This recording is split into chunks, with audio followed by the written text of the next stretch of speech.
국민의힘이 프레임 작업에 들어가기 시작했습니다. 이에 한준우 의원이 하나부터 10까지 모두 시원하게 반박했는데요. 그런데 국민의힘은 인사 검증이 아니라 공작, 기획, 날조에 힘을 쏟고 있는 것 같습니다. 어제 국민의힘 소속 국무총리 인사청문 특위 위원들이 기자회견을 열었던데요. 역대 총리 후보자 중에서 검찰 피의자 신분은 처음이다라고 발언을 했다는데 저는 이런 유체이탈 화법은 또 처음 봅니다. 국민의힘이 김민석 후보자를 고발하지 않았습니까? 그래놓고 처음 운운하면서 김민석 후보자가 중대한 범죄를 저지른 양 기자회견을 한 것인데 짜고 치는 고섭도 이 정도로 대놓고 하면 욕먹습니다. 판이 돌아가는 꼴을 보니 기획이 아닌가 의심스럽습니다.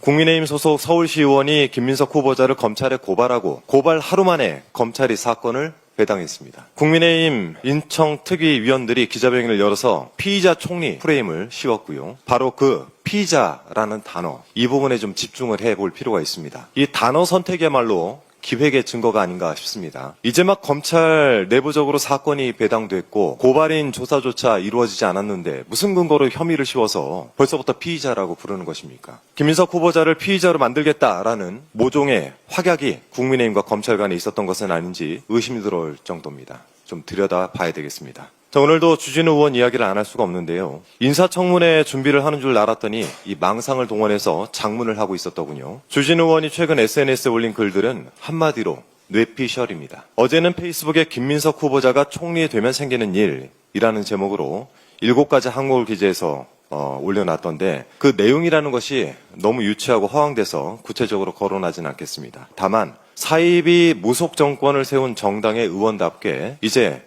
예언까지 하시던데 기특합니다. 일어나지도 않은 일을 예단해서 허무맹랑한 글을 퍼뜨리는 것, 이것이야말로 허위사실 유포 아니겠습니까? 주진우 의원의 기막힌 장문은 또 있습니다. 지난 21일 김민석의 동문서답 시리즈2란 제목의 글을 페이스북에 게재했던데 주진우 의원이 묻고 김민석 후보자가 답을 하는 듯한 착각을 불러일으키는 글이기에 제가 후보자 측에 확인을 해봤더니 이런 문답은 한 적이 없다라고 답을 했습니다. 그러니까 그 문답 자체는 허구이고 허위인지도 살펴볼 문제입니다.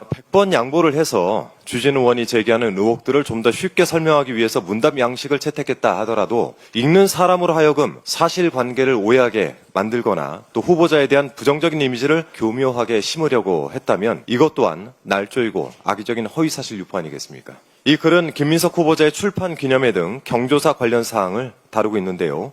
그중 한 문장이 유별나게 모호해서 논란을 낳고 있습니다.